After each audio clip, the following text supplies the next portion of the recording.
ሰላም ጤና ይስጥልኝ። ዳት ከብራሽ ሰይዳ በስ የዩቲዩብ ቻናል ተከታታይ በያላችሁበት ሰላምታዬን እያቀረብኩኝ እንግዲህ ስለ ወንድማችን ሰይድ ወረባቦ ወደ ኢትዮጵያ ዲፖርት ስለመደረግና ስለመሄድ እያንዳንዱን መረጃ ወደ እናንተ አቀርብላችኋለሁኝ። ለምንድነው ወደ ኢትዮጵያ የሚሄደው? በምን ምክንያት ነው የሚሄደው? ማን ነው ያስያዘው? እንዴት ተያዘ? በምን ምክንያት የሚሉትን ነገሮችና ኢትዮጵያ እስከሄደ በኋላ የሚገጥመው ነገር ምንድነው የሚሉትን ነገሮች እያንዳንዱ ከእናንተ ጋር አብሬያችሁ የምቆይ ይሆናል። ከእናንተ የሚጠበቀው ይሄን ቪዲዮ ላይክ፣ ሼር፣ ሰብስክራይብ በማድረግ እስከ መጨረሻው ማዳመጥ ነው። ስለ ሰይድ እንግዲህ ሲወራ እስከ መጨረሻው ካላዳመጣችሁ ነው የሰይድ ወረባቦ የወንድማችንን ችግር እስከ መጨረሻው የማትረዱ ከሆነ የማታዳምጡ ከሆነ ምንም ዋጋ የለውምና ከእናንተ ጋር አብሬያችሁ የምቆየው እኔ ወንድማችሁ ሰይድ ሀበሽ ነኝ።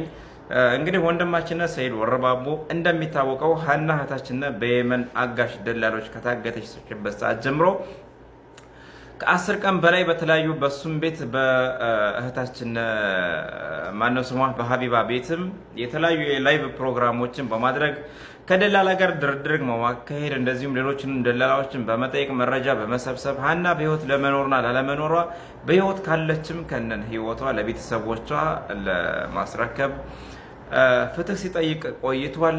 ነገሮችን ሲያጣራና ሲመረምር ቆይቷል ከተለያዩ የኢትዮጵያ ማህበረሰቦች ጋር አብሮ በመሆንና ነገር ግን በዋናነት ለደላሎች ሲደውል የነበረው ለተለያዩ ሰዎች እየደወለ መረጃ ሲሰበስብ የነበረው በላይቭ ቀጥታ ስርጭት ሰያው ወንድማችን ነበርና የምታስታውሱ ከሆነ ትናንትና በሰራሁላችሁ ቪዲዮ ሰይድ ወረባቦ የዱባይ ፖሊሶች ደውለውለት ጣቢያ እንደሚፈልጉ ወደዛ ቦታ ላይ ሄዶ ነበረ።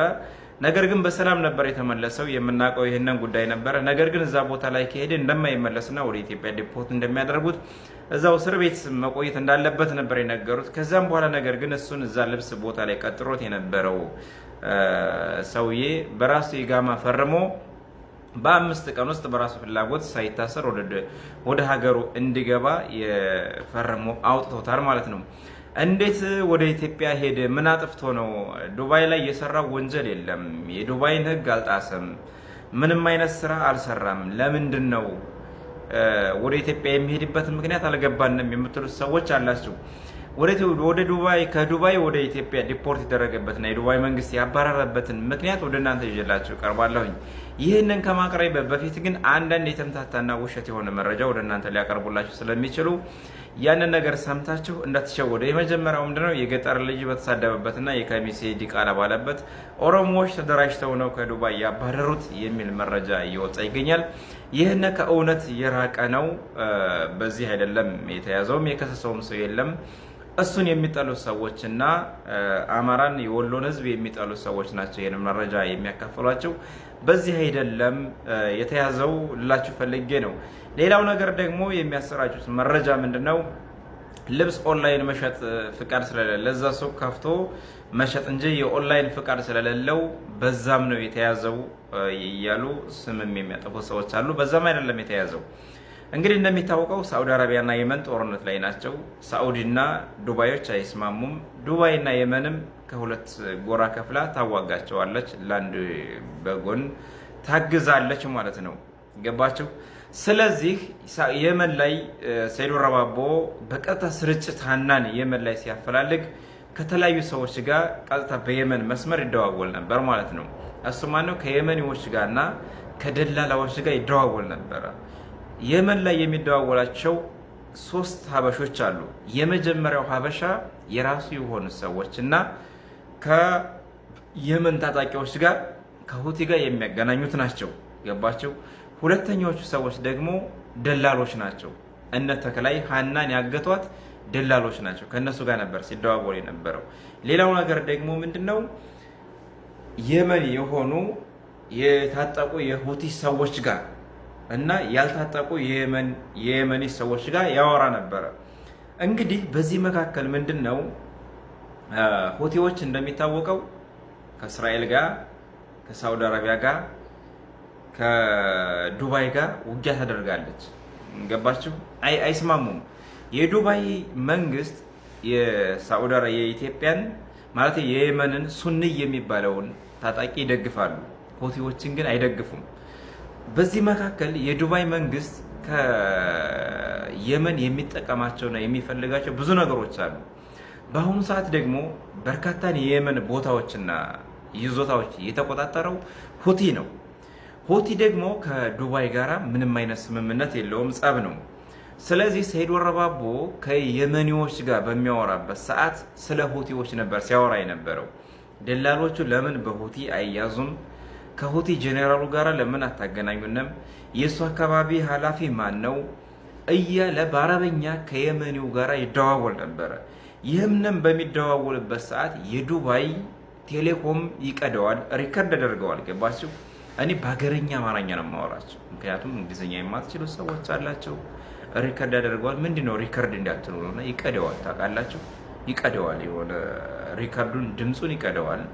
የሚገባቸው ሰዎች አለፍ በሉት ይገባቸዋል። ገባችሁ? እና ሪከርድ በሚያደርግበት ሰዓት እያንዳንዱ ከየመን የሚደዋወልበት ከሳኡዲም የሚደዋወልበት እያንዳንዱ ከዱባይ ቴሌኮም ጋር ኮንታክት ነው። ታውቃላችሁ? ይህንን ለእናንተ አይጠፋቸውም መቼም። እና የተለያዩ ኢንተለጀንሶች አሉ። ስለዚህ ከደላላውም ጋር ያወራል። መስመሩ ምንድነው? የዱባይ መስመር ነው። የመን ያለውስ የየመኒ መስመር ነው። ኦኬ፣ አንድ ጥፋት በሉ። ገባችሁ? ለሃና የተከፈለ ዋጋ ነው። ግን ይሄን ለሃና የተከፈለ ዋጋ ነው። ሌላው የሱ ጓደኞች የሆኑ የመን የሚኖሩ የደላላውን ቦታ የሚጠቁሙና ደላላው የሚኖርበትን አካባቢ የሚይዙ ሁቲዎች ጋር እንዳገናኙት የራሱ የሆኑ ሰዎች ጋር ያወራ ነበር። የመጀመሪያው አፋሩ ነው። አፋሩ እንግዲህ እየቀላቀለ ነው የሚያወራው። አረበኛም አፋረኛም አማርኛም ነበር ሲያወራ የነበረው። ያና አፋር ከየመኒዎች ጋር ያገናኙታል። እነዚህ የመኒዎች ደግሞ ምንድናቸው? በደላላ ሀበሾች ሰዎችን ሰብስበው ይዘው ሲመጡ ሀበሾቹን የሚቆጣጠሩ ሁቲዎች ናቸው። የታጠቁ ሁቲዎች ወይም የአካባቢው ኃላፊዎች ናቸው። ገባቸው? እነዚያ ሁቲዎች መጀመሪያ ሰምታችሁኛል። ሁቲዎች ከዱባይ ጋር ስምምነት የላቸውም። ስለዚህ ከሁቲዎች ጋር በአረበኛ ሲያወራ ሁቲ የሚሉ ቃላቶች ምናምን ይጨምራሉ። በዛን ሰዓት የዱባይ መንግስት ጥርጣሬ ያደረበት። ለምን?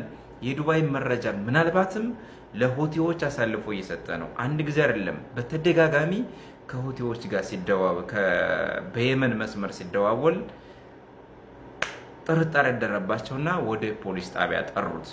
ያለውን ነገር አጣሩ። የዱባይ ደግሞ አሁን ኢራንም ስለምትመታቸው ጥርጣሬ ስላለባቸው ቀጥታ ምንም ለሱ ስለማይጠቅማቸው ሰይድ ወደ ኢትዮጵያ ዲፖርት ማድረግ ነው፣ መገላገል ነው ያለባቸው። በዚህ አጋጣሚ ነው ሰይድ ወደ ኢትዮጵያ ሊሄድ የቻለው። ዋጋው ለምንድን ነው የተከፈለው? ሃናን ለማስለቀቅና በህይወት መኖርና አለመኖሯን ለማረጋገጥ ነው የሁሉ የሄደበት ርቀት። እናንተ ብትሆኑ ታደርጉታላችሁ ወይ? ሰይድ ልጅ አለው፣ ቤተሰብ አለው። ራሱን መለወጥ፣ ቤተሰቦቹን መለወጥ፣ ራሱን ማስተዳደር ይፈልጋል። ይህን ሁሉ ትቶ ሰይድ ከዚህ በፊት ሳዑዲ አረቢያ ላይ አማራ ሲታገቱ በኦሮሞዎች ዋጋ ከፍሎ ሳዑዲ አረቢያ ታስሯል እያልኩ ነው። ገባ? 3 ቀን ታስሯል። እናንተ ይህን ታደርጋላችሁ ወይ? አታደርጉትም። ገባቸው? አታደርጉትም። እና ሰይድ በዚህ አጋጣሚ ሌላው ነገር ሳዑዲ አረቢያ ብቻ አይደለም፣ ይሄ ዱባይ ብቻ አይደለም፣ ሳዑዲም ቁጭ ብላችሁ ከሳዑዲ አረቢያ ገንዘብ ወደ የመን ብትልኩ፣ በሳዑዲ አካውንት ወደ የመን ብትልኩ ትያዛላችሁ። ወደ የመን መስመር በተደጋጋሚ ብትደውሉ ሳዑዲ ሆናችሁ ትያዛላችሁ። ለምን? ለሁቲ መረጃ እያቀበላችሁ ነው ስለምትባሉ። ገባችሁ? ሁቲ ማለት የማይገባችሁ ሰዎች ካላችሁ የመንም ሙሉ ለሙሉ እናስተዳድራለን ብለው የታጠቁና የተደራጁ ወታደሮች ናቸው። ላይክ በሚገባችሁ ፋኖና መከላከያ ሰራዊት እንደማለት ነው።